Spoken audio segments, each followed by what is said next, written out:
This story is kind of bizarre and sad, but I need to get it off my mind. So the 60s were full of random one-hit wonders, but there's one that hit on a worldwide level in 1962, and it's not even in English. It's called Dominique, and it was sung by Sister Smile, or the Singing Nun.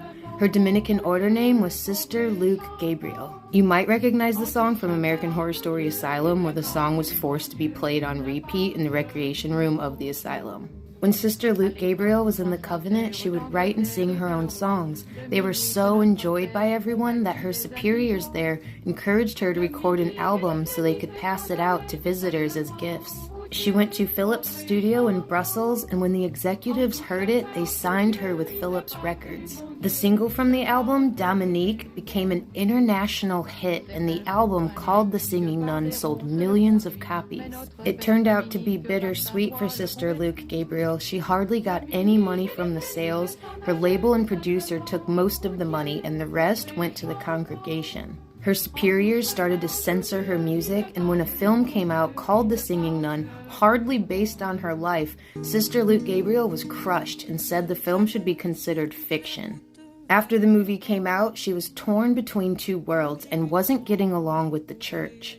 She said the Covenant pushed her out and wouldn't allow other nuns to contact her as she was seen as a bad influence. Sister Luke Gabriel still considered herself a nun, but also decided to pursue a music career. She had one song considered rebellious for the 60s, a hymn to birth control called Glory Be to God for the Golden Pill. Since she was out of the Covenant, her record company wouldn't allow her to use the name she was famous for, the Singing Nun. In the 70s, she worked with a group called the Catholic Charismatic Renewal and wrote songs for their movement. With them, she played live in front of thousands of people and released an album as Sister Smile. During this time, she reconnected with an old friend, Annie, and the two women lived together. Sister Smile wasn't having much luck in the music industry. She blamed not being able to use her original name, and she was being pressed for taxes on money she never got. Sister and Annie opened a school for autistic children, and it ran for several years. They had to close their doors due to financial reasons. Where it gets pretty dark is on March 29, 1985, Sister Smile and Annie both die by their own hand.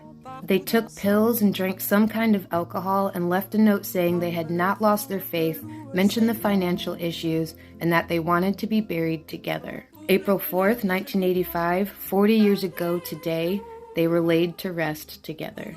There's a French inscription on their tombstone that says, J'ai vu son âme voler à travers les nuages. I saw her soul flying through the clouds. Thanks for watching. Thanks for following. Subscribers, cheers.